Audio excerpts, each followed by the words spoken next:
जय जय रामकृष्ण हरी, परमार्थ महाधन, जोडी देवाचे चरण।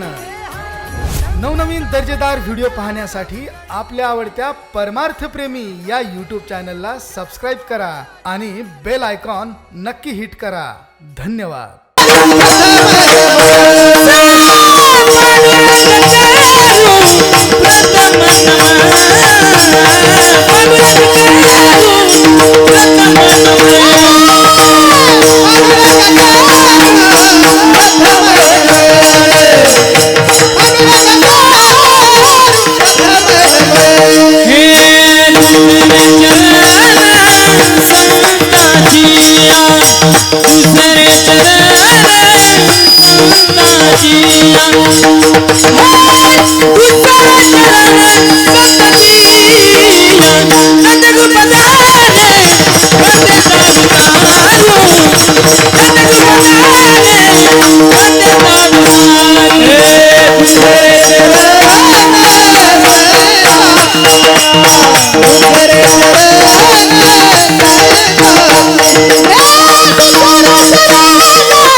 पांडुरंगा करू प्रथम नमन, दुसरे चरण संताचिया, त्यांच्या कृपादानी कथेचा विस्तारू।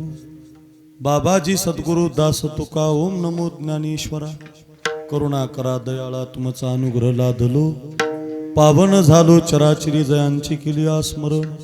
होय सकळ विद्यांची अधिकरण, तेची वंदू श्रीचरण श्री गुरूंचे ते नमस्कारून। आता विठाला विठाला विठाला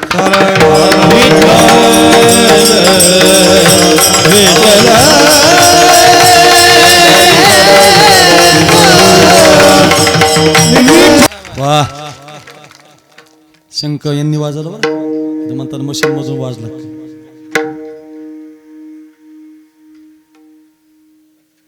लेकुराचे हित मस्त लागला सरळ, जाणे माऊलीचे चित्त, ऐसी कळबळ्याचे जाती, करीला भावीन प्रीती। अच्छा, पवित्र कीर्तन सेवेसाठी आपण एकत्रित आहोत। आजच्या कीर्तनासाठी जो अभंग घेतलेला आहे, वारकरी संप्रदायाच्या कलशस्थानी विराजमान असणार जगद्गुरु श्री तुकाराम महाराजांच्या अभंग गाथेमधला संतांना आईचं रूपक दिलेलं आहे। संत कसे आहेत? आईच्या हृदयाचे आहेत। जशी आई आपल्या लेकराच्या ठिकाणी विचार करते, तिचं चित्त लेकराजवळ आहे, तिच्या हृदयाचा कळवाला लेकरासाठी आहे। लेकराला पोटामध्ये सांभाळते, 9 महिने 9 दिवसानं जन्माला घातल्यावर त्याच्या सर्वस्वी जबाबदारी घेते। हे जसं आईचं चिंतन आहे, जसं समाजामध्ये आईचा गौरव केलाय, आईसारखं निरंतर उपकार करणारी माता कुणी नाही। आईच्या हृदयाचे संत आहे, आईसारखंच हृदय आहेत। म्हणून तुका म्हणे माझे तुम्हा संतावरी ओझे। संत म्हणजे आई आहे, आईच्या हृदयाचे आहे। या जगात आईसारखे उपकार कोणी करत नाही, म्हणून आईचं प्रेम, आईची मातृत्वाची रूपकाची कल्पना या अभंगामध्ये तुकोबारायांनी संतांना दिलेली आहे। आपण ते पाहण्याचा प्रयत्न करूया 10:30 वाजेपर्यंत। राहिलेल्या 1-1.25 तासामध्ये आपण थांबणार आहोत। पैकी अल्पसा परिवार आहे आपल्या या मौजे नांदोरा देवी, शेनगाव तालुका हिंगोली, तालुका जिल्हा हिंगोली, या नांदोरा देवी गावी गेल्या अनेक वर्षापासून अखंड हरिनाम सप्ताह सोहळा, भावार्थ रामायण सोहळा या ठिकाणी चालू आहे। आणि या सप्ताहातील आजची 5व्या दिवसाची सेवा समस्त ग्रामस्थ मंडळी, नांदोरा देवीकर कार्यकर्ती मंडळी ज्यांनी आजच्या कीर्तनाचं सौजन्य घेतलेलं आहे, ती सगळी मंडळी, या सगळ्यांच्या सहकार्यातून आपल्या गावचे जावई आमचे शंकर महाराज इंगोले गायनाचार्य, आम्ही एका पाठाला आळंदीला शिकलो। आमचे गुरुबंधू आहे, त्यांनी आग्रह केला आणि बरेच दिवसापूर्वी ग्रामस्थांच्या विनंतीला मान देऊन माझ्या डायरीमध्ये ही तारीख लिहून देण्यात आली आणि त्याला अनुसरून आज आपल्या नांदोरा देवी गावाला हे 5व्या दिवसाचं कीर्तन संपन्न करण्याचा सुयोग आहे। अतिशय सुंदरसं वातावरण कार्यक्रमासाठी उपस्थित आहे। स्वर कोणी लावला कमी राहू दे चाल म्हणताना लावलं तरी काय हरकत. आणि नांदोरा देवी ग्रामस्थांनी एका विचारानं मोठा सप्ताह आयोजित केलेला आहे. त्याच्यात थोडासा आज विक्षेप झाला. डक साहेब आल्यापासून अवेळी पाऊस पडायला लागला. म्हणजे तो डक साहेबामुळे नाही पडत, तो असाच पडतोय. म्हणजे डक साहेब फार चांगला व्यक्ती मिळाला आपल्याला की आधी आपल्याला कल्पना देत. बघा प्रत्येक युगामध्ये अंशात्मक रूपानं भगवान अवतार घेत असतो. तसं ते पंजाब डकनी सांगितलं आणि पाऊस आला नाही असा दिवसच नाही ना. त्यानं कालच सांगितलं होतं हिंगोली पट्ट्यात काही गावाला गारपीट होईल, नाशिक जिल्ह्यात बीड जिल्ह्यात काही ठिकाणी गारपीट होईल. आज झालीच बघा गारपीट. म्हणजे अगदी देवानंच पाठवलं की काय त्या व्यक्तीला काही कळायला तयार नाही.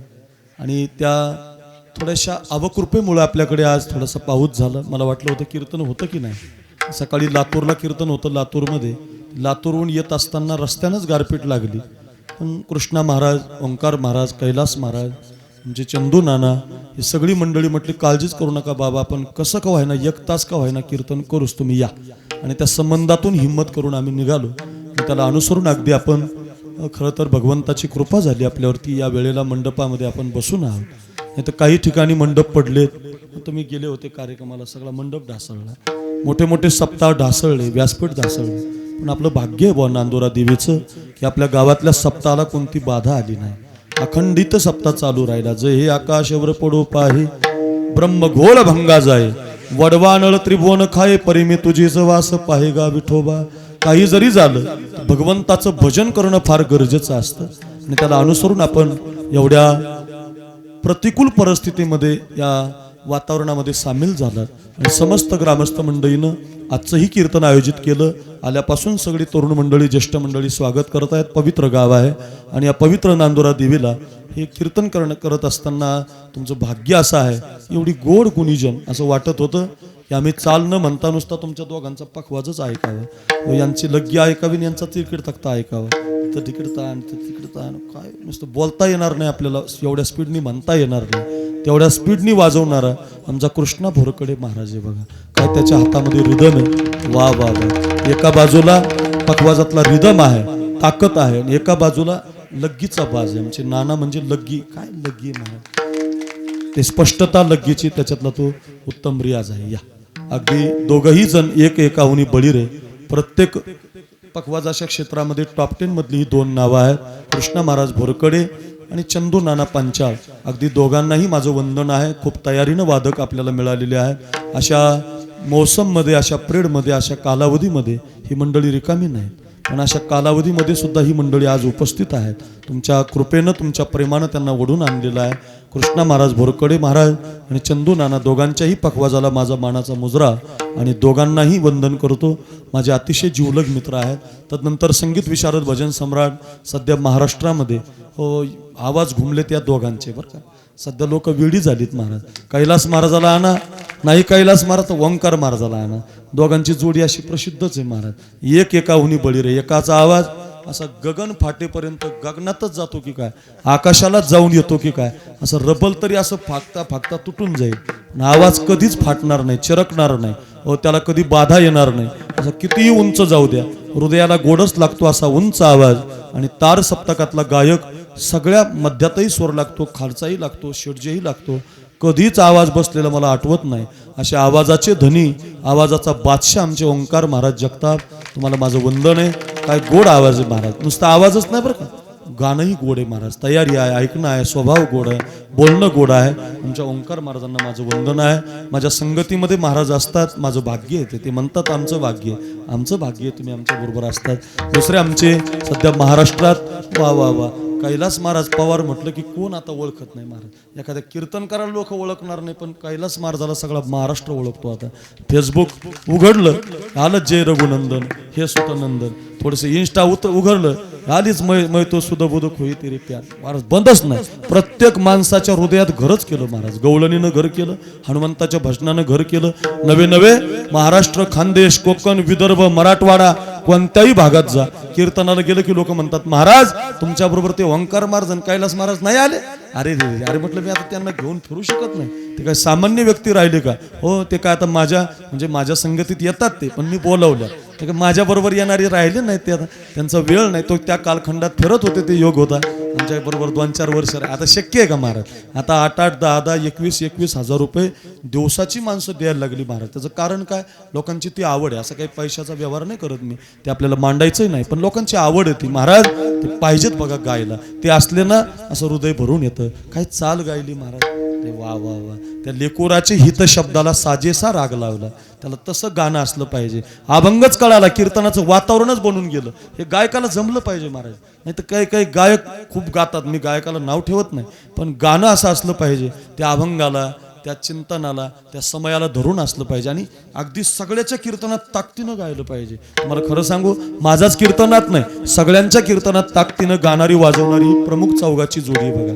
हे दोघंही कैलास महाराज पवार, गान कोकिळा आहे महाराष्ट्राची सध्याची. त्यांची लपक, त्यांच्या त्या जागा, खालच्या जागा, मधल्या जागा कोणी काढू शकत नाही बघा. ज्यांनी ओरिजिनल गवळणी गायला त्यांच्या लोकांनी ऐकलं नाही, पण त्याची नंतर कॉपी पेस्ट केली आमच्या महाराजांनी. लोक दिवाणी झाली त्या गवळणीचे महाराज. ज्या गवळणी लोकांनी गाऊन गाजल्या नाही, त्या गाऊन आमच्या कैलास महाराजांचा आवाज महाराष्ट्रभर गेला. गान कोकिळा झाले कैलास महाराज. महाराष्ट्र त्यांना आज वंदन करतोय. ओंकार महाराजाला, चंदू नाना तुमच्या लग्ग्याचा बाज महाराष्ट्रात गेलाय. कृष्णा महाराजांचा काय वाजवणं आहे महाराज, असं एकदम मातब्बर असं ताकदीचं वाजवणं. असं वाटतंय 2 इंद्रच आले की काय आपल्या नांदोरा देवीला. असे 2 इंद्र आहेत. गान गंधर्वच आले की काय काय गातात महाराज. काही गरजच नाही बुवा. हे 4 जण असल्यावर मी 12 तास कीर्तन करायला कंटाळायचो नाही महाराज, खालीच बसायचो नाही मी, इतके गोड गाणारे. वा वा, चौघांनाही माझं वंदन. अतिशय एकदा जोरात टाळी वाजवा त्यांच्यासाठी. आपल्याला भाग्यानं मिळालेली मंडळी आहे. आधी करून आपण आता सगळी गावातली भजनी मंडळी, पंचक्रोशीतील गायक वादक बरं का, आपण सगळी, मला सगळ्यांच्या बद्दल आदर आहे. ज्यांची कथा चालू आहे, मुंढे महाराज आहेत, सावरगावकर गंगाधर बाबा, ज्येष्ठ महाराज मंडळी आहेत, भागवत कथा केलेली आहे. आपल्या भागातला परमार्थ त्यांनी टिकून ठेवलेला आहे, त्यांनाही माझं वंदन. बसलेली बरीचशी ज्येष्ठ कीर्तनकार आहेत. आपला भाग म्हणजे नरशीच्या जवळ आहे. संत शिरोमणी नामदेव महाराजांची जन्मभूमी आहे, दामाशेटीची जन्मभूमी आहे. आणि नामदेव महाराजांनी आपल्या या भागाला परमपवित्र करून सोडलेलं आहे. मोठं मंदिर झालं नरसीला. महिन्याची वारी करतो आपण नरसीची. असं नरसी नामदेव जवळ आहे. त्या संबंधातून परंपरेचं आपलं हे धार्मिक गाव आहे. नांदोरा देवीने एवढा उत्सव मोठा ठेवला, मोठी मोठी कीर्तनकार बोलवली, आणि शंकर महाराजांनी माझ्याही पदरामध्ये सेवा घातली. आमच्या सगळ्याला जी सिस्टीम चांगली लावलेली आहे, गोड लावलं बरं का राजे, छान लावलं अगदी. आमचा पूरचा आहे, पूरचा आहे ना तो, पूरचाच पूर म्हणजे माझं प्रेमाचं गाव, वानखेडे, वानखेडेचे. वा वा. पूरमध्ये राजू आहे, आमचा विकास आहे, उमेश आहे. आता हा पण मित्रच आहे माझा. 10-5 पोरं पूरची अशी आहे, माझ्याशिवाय स्टेटस ठेवत नाहीत कोणाचं. रोज आपलं स्टेटस असतं, तुम्ही गायलेलं. माझी भक्त आहेत त्या पूरला. एवढी सुंदर सिस्टीम आहे, आज माहिती झालं मला. फार छान लावलं. ट्रबल, बास, गेन, विको, बारकाले बटणं चांगले फिरवलेत, त्याच्यासाठी जोरात टाळी वाजवा. त्यालाही माझं वंदन. शूटिंग करणारे आमचे शिवानंद महाराज शास्त्री महाराज, त्यांचं चॅनल आहे, पण त्यांचा तो जवळचा मित्र, आमच्या कैलास महाराजांचा मित्र, फार गोड शूटिंग करतो. आपल्याला नंतरही चाली ऐकायच्या असतील तर आता त्या एडिटिंग होऊन येतील, दोघांची प्रमाण येतील, दोघांचा पखवाज येईल. उभ्या महाराष्ट्रामध्ये नांदोरा देवीच्या सप्त्याचं नाव हे चॅनल आता महाराष्ट्रभर करणार आहे. त्यांनाही माझं वंदन आहे. आमचे कैलास महाराजांचे मेहुणे म्हणजे ते पण आहेत. माझ्या संगतीत आलेला आमचा विनोद दत्ता महाराज, आधी करून सगळी विनेकरी, बालदार, चोपदार, ज्यांनी सौजन्य घेतलंय ती दोघेही जण मंडळी. सगळ्यांना कोटी कोटी आल्यापासून जी तरुण मंडळी स्वागत करतात, सगळ्यांना वंदन करतो. अतिशय गोड कीर्तन मी तुम्हाला सांगणार आहे. कधी तुम्ही 10:30 वाजतील कळणार सुद्धा नाही तुम्हाला. 1 तासामध्ये हो. संतांचं हृदय आईच्या हृदयाचं. नामदेव महाराज आहेत जवळ, त्यांचं हृदय कसं आहे? आईसारखं. ज्ञानोबारांचं हृदय कसं आहे? आईसारखं आहे. तुकाराम महाराजांचं हृदय कसं आहे? आईसारखं आहे. आईचं हृदय कसं आहे? काय करते आई आपल्यावर? आई आपल्यावर उपकार करते बघा. या जगामध्ये हजारो जण उपकार करत असतात महाराज. आपल्यावरती कोण कोण उपकार करत नाही? सगळ्यात आधी आपल्यावरती उपकार करतो तो सूर्य करतो. सूर्य रोज आपल्याला प्रकाश देतो न चुकता. माऊलींची ओवी आहे, सूर्य अधिष्ठिली प्राची, जगा राणीव दे प्रकाशाची. ज्ञानोबा म्हटले जगाला प्रकाश देतो कोण? सूर्य. किती उपकार आहेत बरं सूर्याचे. कधी लाईट बिल पाठवलं का त्यानं आपलं? 1.5 लाख लाईट बिल आलं, एका फॅनचं आणि एका कूलरचं, हिवाळ्यात उन्हाळ्यात. असं लाईट बिल सूर्यानं पाठवलं तुम्हाला कधी? अवरेज बिल, जास्त पाणी दिलं बा तुम्ही उसाला, अवरेज बिल आलं तुम्हाला, तर सूर्यानं पाठवलं का? कायम प्रकाश देतो. आपल्यालाच नाही देत, ज्या वनस्पती येतात आपल्याला खाण्यासाठी, जे आपण खातो, ज्याच्यामुळे आपण जिवंत आहेत, त्या वनस्पतीला दवबिंदू आणि त्या वनस्पतीला प्रकाश देण्याचं काम सूर्य करतो महाराज. त्याला चैतन्य देतो, त्याच्यामध्ये फळ आणतो. हो, उपकार सूर्यासारखे कोणाचेच नाही. पण असा अभंग नाही बरं का सूर्याचे उपकार मोठे आहेत म्हणून. का माहितीये का, सूर्य उपकार करतो पण सूर्याचा उपकार फक्त दिवसभरापुरता आहे, रात्री करत नाही. तो निरंतर उपकार करत, सदैव उपकार करत नाही, कायम उपकार करत नाही. तो तुम्हाला दिवसा प्रकाश देतो, रात्री तुम्हाला लाईट लावावं लागेल, रात्री तुम्हाला तुमच्या पद्धतीनं डोकं लावावं लागलं. रात्री प्रकाश देत नाही म्हणून सूर्याचा उपकार आहे, पण तो निरंतर नाही, कायम नाही, सदैव नाही. चला त्याच्या पुढे गाय उपकार करते आपल्यावरती. गाय दूध देते आपल्याला, शेण देते, मेल्यानंतर कातड सुद्धा देते. बघा, जिवंतपणे दूध देते, जिवंतपणे शेण देते आणि मेल्यानंतर कातड सुद्धा देते. काय उपकार आहे महाराज. गाईचं म्हणायला पाहिजे होतं तिच्यासारखा उपकार श्रेष्ठ नाही. आईचा आणि संतांचाच का श्रेष्ठ ठरलाय, त्याचं कारण सांगतो ऐका. गाय उपकार करते पण जोपर्यंत दूध आहे तोपर्यंत, बाकी ती वाकड आहे. दूध संपलं की तिला सांभाळावं लागतं आपल्याला, कायम उपकार नाही तिचा. दूध देते तिथपर्यंतच उपकार आहे. पाऊस उपकार करतो आपल्यावरती, पाऊस आपल्याला पाणी देतो, आपल्याला का फिडीत पापताप पोखित तरीचे पादप समुद्रा जायाप गंगेचे जैस. पावसाच्या रूपानं गंगा वाहत, भरभरून पाणी मिळतं. गंगा उपकार करते, कमी उपकार आहे का तिचा आपल्यावर. वाचे म्हणता गंगा गंगा सकळ दोष जाती भंगा. वाचेनं म्हटलं तर गंगा पाप धुते, डोळ्यानं पाहिली तर पवित्र करते. अवघीच तीर्थे घडते एक वेळा, चंद्रभागा डोळा देखल्या. आणि स्नान केल्यावर तर पापच ठेवत नाही. कोणत्याही गंगेचं स्नान करा म्हणून पूर्वी गंगेच्या स्नानामध्ये ऑक्सिजन मिळायचं. आपण जे आळंदीला राहिलो होतो ना चंदू महाराज, ओंकार महाराज, तुम्ही आजही राहता. इंद्रायणीचं स्नान हे जुने जे वारकरी करायचे त्यांना काहीच होत नव्हतं. आपलं फिल्टर पाणी होऊन सर्दी होत्या. सध्या किनलेचं पाणी प्या तरी सर्दी होत. का, ते पाणी आदळून येत नाही, दगडावर आदळत नाही, खडकावर आदळत नाही. ते पाणी असं अथांग होऊन येत नाही आपल्याकडे. म्हणून पूर्वी गंगेच, आजही तुमच्या नरसीला हाडं टाकली की 3 दिवसात गायब होतात. ते हाड जवळ आहे नरसी, प्रत्येकाला माहिती आहे. हाडं ठेवत नाही ती गंगा, पिऊन टाकते, संपून टाकते. नाही तर आतापर्यंत हाडं टाकतच राहिली असती माणसं तर गंगा अशुद्ध झाली असती. नाही महाराज, ती शुद्ध करते आपल्याला, एवढी पवित्र आहे. हो, धूत पाप्याचा उगाना ती परम पवित्र गंगा जाना. तुझी या चरणांगुष्टी जन्मली पावना विश्वाधिक्य नारायण. किती ओव्या आहेत गंगेबद्दल. गंगा एवढी पवित्र आहे, अनंत पाप्याचं पाप धुते, उपकार करते आपल्यावरती. पण गंगेचा पण उपकार निरंतर नाही महाराज. 4च महिने वाहत, आता गरज आहे उन्हाळ्यात तर नाही वाहत. गंगेचा उपकार निरंतर नाही. बघा बघा, मी तुम्हाला सगळे उपकार सांगतो. आता झाडं उपकार करतात, कमी उपकार आहेत का झाडाचे. सावली देतात आपल्याला, फळ देतात, फळ. झाड आपल्यावरती परोपकाराय फलंती वृक्षा. या देशातले जेवढे वृक्ष आहेत ओंकार महाराज, ऐका नांदुरा देवीकर, कृष्णा बाबा, जेवढे झाड आहेत आपल्याला फळं देतात. पण बघा, आता आंबा तुम्हाला डिसेंबर महिन्यात भेटणार, तो तुम्हाला हिवाळ्यात सापडायचा नाही, तो आताच लगेच याच काळात. प्रत्येक पंक्तीला आमरस आहे का, कुठेही महाराज जाऊ द्या आमरस आहे का, या काळात ते झाड फळ देतं आपल्याला. म्हणजे झाडाचा उपकार आहे पण निरंतर नाही. 2 महिने झाड आपल्याला फळ देतं. सूर्याचा उपकार आहे पण दिवसा उपकार आहे. गाईचा उपकार आहे, दूध देते तोपर्यंत आहे. गंगेचा उपकार आहे, आटली की गंगा उपकार करू शकत नाही. उपकार आहेत पण कायम नाहीत. मग कायम उपकार, निरंतर उपकार कोण करतं. मज निरंतर